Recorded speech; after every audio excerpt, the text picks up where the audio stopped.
நம்ம ஊரில் கிடைக்கிற அந்த கிளிமூக்கு மாங்காய் இங்கே ஒமானில் கிடைக்கிறது ரொம்ப ரேர் தான். எப்போ கிடைக்குதோ அதை நம்ம யூஸ் பண்ணிக்க வேண்டியதான். ஸோ நேற்று ஷாப்பிங் போகிறப்ப கிளிமூக்கு மாங்காய் கரெக்டாக அந்த காய் பதத்துக்கு சூப்பராக கிடச்சிது.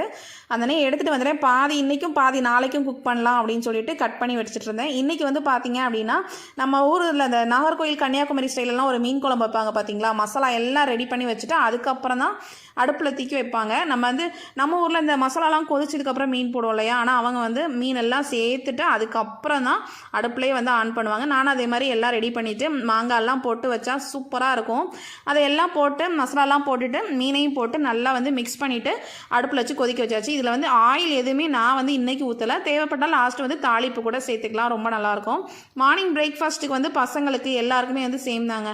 நம்ம அந்த மல்டிகிரெயின் பிரெட் இருக்கும் இல்லையா, அதை வச்சு பிரெட் ஆம்லேட் மாதிரி பண்ணி கொடுத்துட்டேன். சீஸ் எல்லாம் வச்சு மார்னிங் பிரேக்ஃபாஸ்ட்டுக்கு எல்லாருமே இதை கம்ப்ளீட் பண்ணியாச்சு. பசங்களோட ஸ்நாக்ஸ் பாக்ஸ்க்கு வந்து 2 டேட்ஸு, அதுக்கப்புறம் கொஞ்சம் கேரட் கேக் இருந்துச்சு.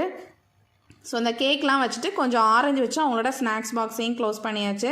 லஞ்சுக்கு வந்து ஒயிட் ரைஸ்லாம் பண்ணிவிட்டு நம்மளோட நாகர்கோயில் கன்னியாகுமரி ஸ்டைல் மீன் குழம்பு, அது போக கொஞ்சம் பீன்ஸ் பொரியல், கூடவே வந்து இந்த நெத்திலி மீன் இருந்துச்சு, அதை வச்சு நல்லா ஃப்ரை மாதிரி பண்ணி எடுத்துட்டேன். ஸோ இதுதான் இன்றைக்கி எங்களோட breakfast, snacks box, lunch box recipe.